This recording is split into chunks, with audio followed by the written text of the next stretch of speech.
Denti teaming on one side, more of an old gen crew, up against Awestin, who he's been around the block, right? Yeah, been around for a while. Teaming with JaySon, who is a very much Smash 4 player. Yeah, just started in Smash 4, and man, his Fox was just always something to behold. I love to see it again in this ultimate iteration. Him and Awestin also have just been such a staple of doubles. Oh yeah, and Iggy wasn't like a brawl player, but he like kind of casually played. Yeah, went to like one or two events, but he really hit his stride in Smash 4. Yeah, for sure. And then I know he actually came more like straight from PlayStation All Stars. Him and Highland, yeah, right. Yeah. So they're going in. It's Denti rocking the Pokemon trainer. I'm surprised to see him play Squirtle because normally he rocks almost exclusively Ivy and Charizard. Teaming with the Inkling, right? So there's small, fast, hard to hit characters versus Ness and Fox. Normally the dynamic we see, at least from the red team, is Awestin goes crazy wild, aggressive, and we'll see JaySon be a more defensive, plays the back kind of a player. He'll stock tank and he'll come in for those the whiff punishes, or he'll come in and save his partner. Exactly. His singles play really carries over to doubles and his patience. And we're already seeing a lot of this Squirtle that we haven't seen a lot from Denti. He talked about he doesn't really use it a lot in singles. Already doing mad work, holding on to the most stocks on the green team right now as well. Pulling out the Ivy now that he's hitting that mid percent to late percent. Ooh, I love that. He waited to pull himself up so he didn't run straight into the JaySon Firefox. Ooh, I love the fair coming out of Awestin to stop the ends of that Flare Blitz. Doesn't get too much out of it, but both the red team are on high percents. Anything can take it away, especially the up smash there from JaySon to take out Denti. All right, now red team got a decent lead here, but they are at high percents. Oh. That down air from Ivysaur is real disjointed. Such a big hitbox.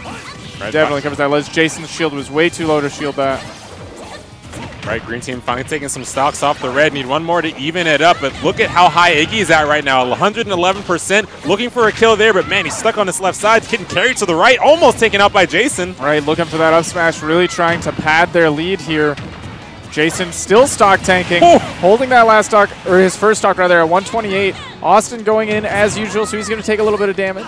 JaySon taking 2 stocks with those up smashes, still holding on to the first. We talked about his patient style, allowing him to be the stock taking. Boy, is he doing a great job of it. Yeah, Denti doing a really good job of trying to hold on to this one as well, though, using that return from the Pokemon trainer. Has that frame 1 invincibility, but wow, not able to escape the pressure of both Ness and Fox at the same time patrolling the skies. Awestin dropping at a lowish percent. 87 is not normally what we'll see. Ooh, boy, JaySon has been the star of the show, but he's finally going to lose that first stock. But he's taking so many stocks just on that first one. Wow, red team is putting on some damage. Normally this is like an ambiguous situation where there was everyone had 0% with 1 extra stock on the red team, but with the dynamic that they were at, whoever gets a 2v1 first could totally swing the momentum. Yeah, exactly. But oh man, that's big. Wow. That's super big. The green team, like you said, the first team to get into that 2v1 situation has it all, and now it's JaySon and Awestin versus Denti solo Charizard. Adjusting to team combos in this game is a little bit weird when you're coming from Smash 4 because of that balloon knockback. You can still get team combos, you just really have to set up and advance a lot of a further space. So it's harder to suffocate people in neutral when you're trying to set up for that combo game. Exactly. But you really have to position yourself to get what you're going for. Yeah, and that's why we didn't see a really huge, like, throw combos or any kind of setups there like we would see in Smash 4. It was just straight up a lot of pressure there with the PK Thunder from Awestin and then the cleanup there from JaySon. And that's what JaySon did that whole game. Lots of cleanup, lots of stock taking. He taken like around 3 or 4 stocks before he even lost his first. All right, call him JaySon the janitor because he came through and swept up the mess. My man works overtime. Absolutely. Never not working hard. We'll see how hard he works in this next game. The green team really has to turn something around. Iggy specifically was losing stock after stock very quickly in that last game. Denti's still starting with the Squirtle. We didn't really see the Squirtle at all after the round start, after his initial swap to Ivysaur. So I'm wondering if we'll see more of it in this game, see what he gets what he's looking for.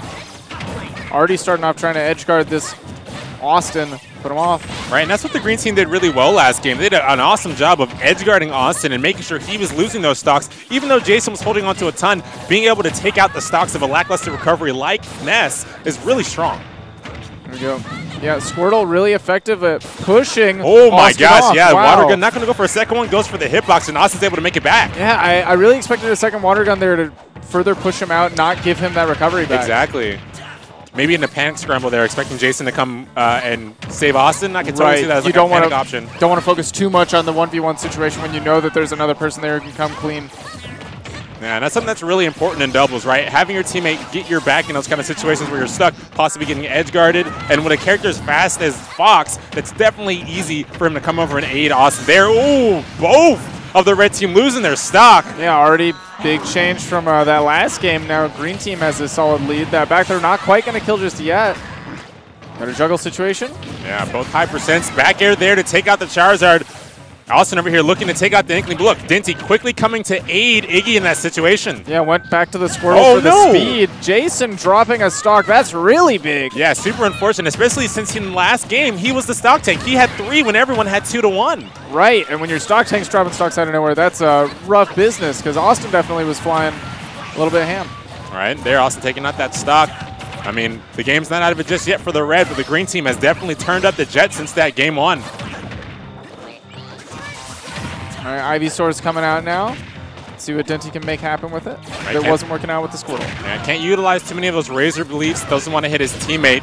But now just getting comboed around by JaySon. Look at the pickup there from Iggy, though. This green team has been such in sync with saving themselves when their teammates are stuck in combos and then cleaning up stocks from the red. Right, now only 2 stocks left for the red team, and JaySon sitting at 107%. Normally he is resilient, but when they only have 1 target here, yeah, that roller's going to come through and finish the job. Now it's Awestin all by himself with 4 stocks to fight through. Could be. He's getting tossed around right now. Man, the green team really turned it up here. We're already in such a commanding lead. And I think what really allowed them to get to this situation was how they dealt with JaySon specifically. Right, Austin some stocks here, but man, I don't know if he can fight 3 more stocks off the green. Oh, looking for something big there with the rocket, but now he's getting picked up. Yeah, that was huge. There was a lot of lag. Ooh, what an angle! Wow, oh, he took out Awestin, making this look possible. Still 2 fresh stocks to deal with, and now they have so much less to worry about. I love that he angled his PK Thunder the other way to avoid the Splat Bomb, just taking it, but still wasn't able to quite hit the angle. Of course, that was a pretty big lead to try to come back from, not something that you would expect to see. Really solid doubles play at the end there by Iggy and Denti, just to not get too overzealous. Exactly. And like I was talking about, what was really important and how they got themselves in that situation was how well they dealt with JaySon. Right, JaySon, that stock tank in that first game. This time, JaySon dropping all of his stocks the soonest. The green team being able to get that and get what was really their losing factor in that first game. Having JaySon have those extra stocks for Awestin when they were doing so well edge guarding Awestin. The green team was just able to turn it up. There we go. I wonder if we'll see a little bit less of the committal. I've seen some PK Thunder 2s that Austin's been going for that just haven't been connecting and have been putting him in awkward spots, but it's one of those, like, when you hit him, you look like a genius and you take crazy momentum as well. So it's hard to say what he needs to be doing with them, maybe picking his spots better. I'm really surprised, knowing Awestin as the player he is, that we haven't seen any PK pulses. Yeah, the PK flash is definitely from Ness. It's just better in this game, and in general in doubles you'll see more of it. Looking to get something out of those jabs there, but nice splat bomb from Iggy, diffusing the situation, but wow, what a pickup there from Awestin to get off Denti's stock extra early. Yeah, still losing JaySon's though in the crossfire. Was it worth it? You gotta wonder, JaySon again, not able to stock tank quite as effectively. Already sitting at high 70%. Yeah.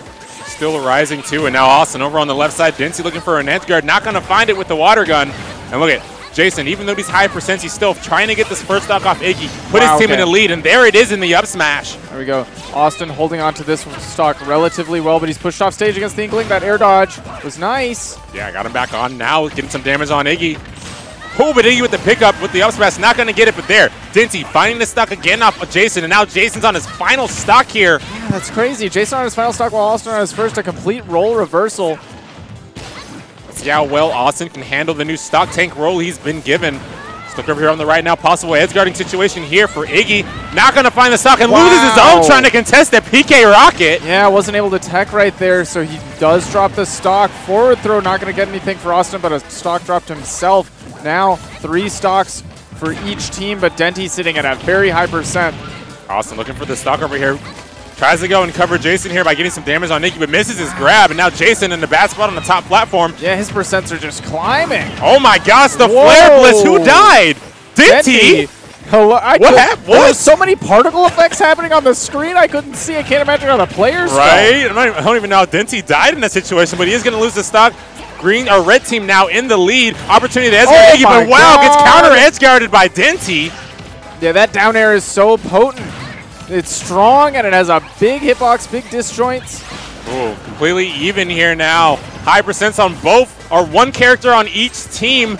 Who's going to lose it first? Who's going to be put in the 2v1 first? That's really going to set up to who will win this game. And it looks like it's going to be Awestin alone again, but we saw in that last game. Awestin was able to get some stocks off. Oh my Denti God. actually taking it out and setting himself up to get the back air there for Awestin. Awestin with an edge guarding opportunity here. Denti was really trying to punish the lag on that throw from Awestin. Didn't want him to get away with back throwing Iggy for free, but instead actually intercepted and caught Iggy out of the throw combo. Nice reverse team combo. Exactly, and now Awestin setting up now to take this game for the red. Finds it there in the back air, and JaySon and Awestin will be taking it over Iggy and Denti here at Ultimatum doubles top 8. Awestin really putting the team on his back in that game 3. Absolutely called out the timing that Denti was trying to set up maybe a back air for pressure. It was a situation where Denti was stuck kind of between a rock and a hard place. He had to commit to the Zard there because he didn't want to die at any throws from his other characters, and he was absolutely reaching that back throw kill percent, if not already at it with Zard. Exactly, yeah, and it was, man, I absolutely love, I don't even think it was just like, I think it was straight up reaction there from Awestin, not only just to throw out the back air, but Denti with the panic option to go for the Flare Blitz, dealing more damage to himself and then throwing himself on the platform. He put himself in a lot of positions where Awestin could just capitalize, and he did. He really did. It was amazing kind of ability to roll reverse there. Yeah. Where JaySon normally is seeing the stock tanking. They were able to take a really solid first game using that strat, but they kind of were forced to go into the opposite roles in the game 2 and game 3, and Awestin took it in stride. Yeah. Man, we were talking about how he's going to handle the new role he was given, and boy, did he handle it well. Yeah, so we're going to see more of them moving on in the winner's bracket. Of course, might still see more of Iggy and Denti in this top 8. They are phenomenal doubles players, and they have been kind of a static team since the start of Ultimate. I know that it hasn't been out too long, maybe, what, 3 or 4 weeks now. But since Shockwave 1, they started teaming together and really putting in a lot of time, and that team synergy is something that's really important to look